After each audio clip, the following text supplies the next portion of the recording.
मैं सूखे चावल खा लूंगा। वो मेरे पास पैसे जरा कम है।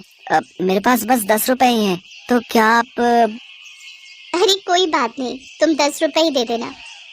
मालती ने उस लड़के के लिए एक प्लेट में सूखे चावल निकाले और फिर ठेले के नीचे से अपना डिब्बा बाहर निकाला। उस डिब्बे में थोड़ी सी दाल थी जो मालती ने घर ले जाने के लिए बनाई थी। उस डिब्बे से आधी दाल निकालकर मालती ने उस लड़के को चावल के साथ खाने को दे दिए। उस लड़के को खाना खाते देख मालती को राकेश की याद आ गई और वो सोचने लगी कि अगर राकेश जिंदा होता तो उसे देखकर कितना खुश होता।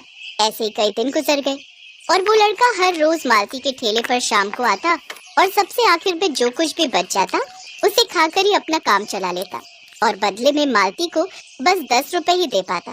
असल में वो लड़का बहुत गरीब घर से था, इसीलिए मालती भी उसे कुछ नहीं कहती थी। ऐसे ही पूरा साल बीत गया और फिर एक दिन, अरे कहाँ रह गए थे मदन?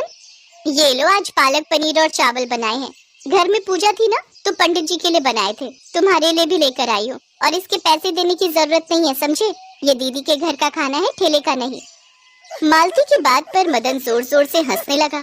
फिर खाना खाकर मदन ने मालती से कहा, अच्छा दीदी चलता हूँ, आशीर्वाद दो। कल मेरा इम्तिहान है, अगर पास हो गया ना तो एक दिन जरूर लौटूंगा, और अगर नहीं हो पाया तो गांव चला जाऊंगा वापस हमेशा के लिए। फिर अपने पिताजी के साथ खेती ही करूंगा जाकर। अरे ऐसा क्यों बोलते हो? देखना तुम जरूर अच्छे नंबरों से पास हो जाओगे। जाओ, खुश रहो। वहाँ से जाते हुए मदन की आंखों में आंसू थे, तो मालती को भी उसका जाना अच्छा नहीं लग रहा था। फिर पूरे 3 साल बीत गए। मदन फिर कभी वापस नहीं आया। मालती के ठेले पर ग्राहक बढ़ते रहे और अब श्यामलाल भी ठेले के काम में उसकी मदद के लिए आने लगा। फिर एक दिन एक चमचमाती सरकारी गाड़ी मालती के ठेले के बिल्कुल नजदीक आकर रुकी और फिर उसमें से एक पुलिस वाला बाहर निकला, जिसने पीछे वाली सीट का दरवाजा खोला, जहाँ से बाहर निकला जिले का नया कलेक्टर मदन शर्मा। मदन ने आगे बढ़कर मालती और श्यामलाल के पैर छुए। वहाँ मौजूद हर कोई ये नजारा देखकर हैरान था। अरे मदन, तुम कितने सालों बाद, और ये गाड़ी, अरे वाह, लगता है।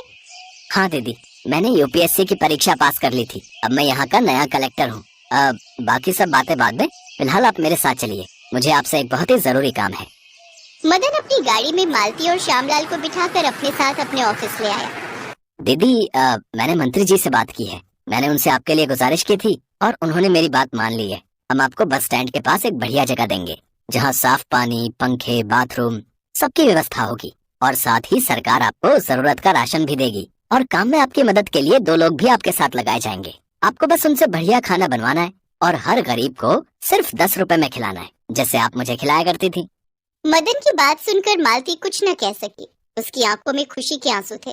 फिर कुछ देर बाद मालती ने आंसू पोंछते हुए मदन के सिर पर हाथ रखा और बोली, तुम बस रुपए निकालो जल्दी से। हैं? पर क्यों दीदी? इतने बड़े आदमी बन गए हो तो मेरे ठेले की आखिरी थाली तुम मुफ्त में खाओगे क्या?